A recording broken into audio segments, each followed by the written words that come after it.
Full attention, Seahawks Nation! The team is absolutely on fire right now. The defense is taking control of the league, but injuries keep threatening to flip the script. A stalled contract negotiation is heating up behind the scenes, and a massive trade rumor could turn our secondary into a nightmare for every opponent that dares to face us. Stick with me until the very end, because this update could completely change the entire season. So smash that like button, subscribe to the channel, and hit the bell, because today's video is electric and you, 12s, simply cannot afford to miss a single detail. Seattle heads into Week 5 of the season with a defense that has been making noise all across the NFL.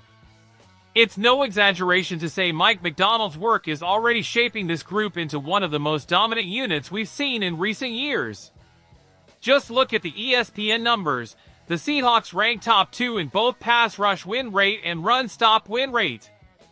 That tells the story of a defensive front that is not just competing, but flat out winning their matchups in the trenches, whether it's shutting down the passing game or blowing up the run. And it doesn't stop there. Seattle also ranks among the league's top 2 in points allowed per game and sits tied in takeaways. That shows this group doesn't just stop opponents, they flip momentum by creating turnovers too. And the craziest part? In 4 weeks, this defense hasn't been at full strength even once. The secondary in particular has been hit hard with key absences, yet the level of performance hasn't dropped. That speaks volumes about the depth of this roster, and it makes one thing clear: when everyone is healthy, this group has the potential to become even scarier than it already is. Now let's talk health, because the first injury report of the week brought a mix of good and bad news for fans. One of the big names on the list was DeMarcus Lawrence, listed with a quad issue and unable to practice.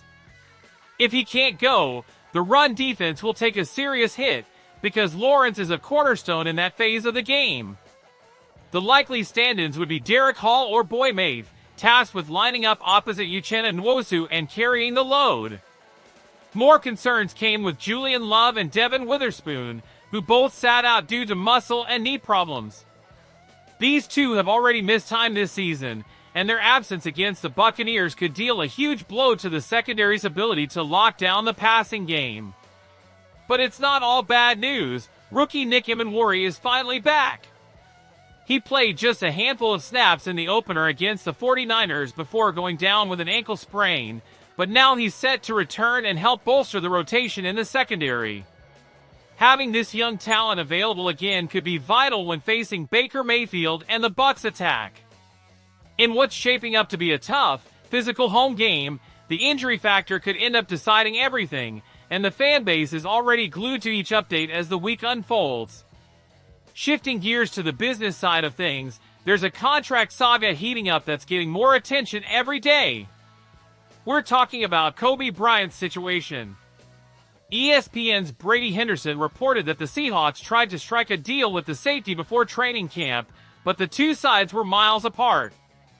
And here's where history matters. Seattle still feels the sting of the Jamal Adams trade and that massive contract, and that's clearly created a hard ceiling for the safety position. The word is the team won't go beyond a 3-year deal at roughly $12 million annually, the same range as Julian Love and close to what Quandre Diggs received in his prime. But Bryant's story makes this tricky. After years bouncing around at corner and the slot, he finally found his footing as a free safety.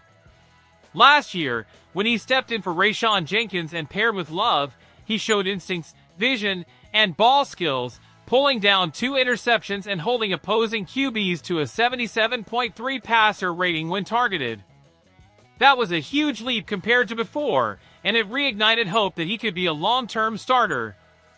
This season, he's kept up that level of play, but the sample size is still too small for the front office to shatter its limit. It feels like they're waiting to see if he can maintain that performance all year before they even consider breaking the ceiling. And that approach lines up with the franchise's philosophy right now. After too many costly mistakes in the past, Seattle's front office has become more cautious and pragmatic. They know they can't get tied down to bad contracts, especially in positions with less market value than premium spots like pass rushers or offensive tackles.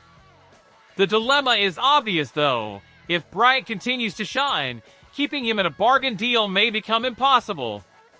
The risk of him testing free agency and drawing bigger offers is very real, and fans are already worried this could turn into another case of homegrown talent slipping away. For the 12s, who celebrated Bryant's rise after he struggled at corner and finally found his role at safety, it's nerve-wracking. And for Mike Macdonald, a coach who values versatility and intelligence on defense, losing Bryant in the near future would be a tough blow.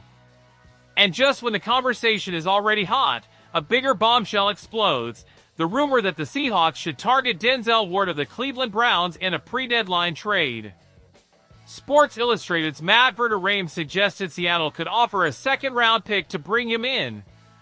Ward is one of the league's elite corners, with 4 Pro Bowls and 18 interceptions on his resume. At 28, he's in his physical and technical prime, and his arrival would completely change the defense's makeup. The impact would be immediate. Devin Witherspoon could be moved around more, switching between slot and outside, while Ward would lock down the other side alongside Rick Woolen.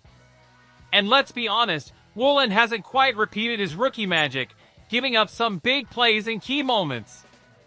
Adding Ward to ease that pressure could be the difference between a great defense and a legendary one. The trade angle itself makes sense.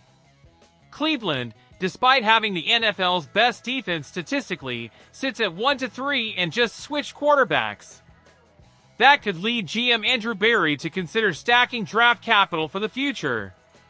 For Seattle, with a young defense and an offense still building, giving up a second-rounder for Ward wouldn't be unreasonable.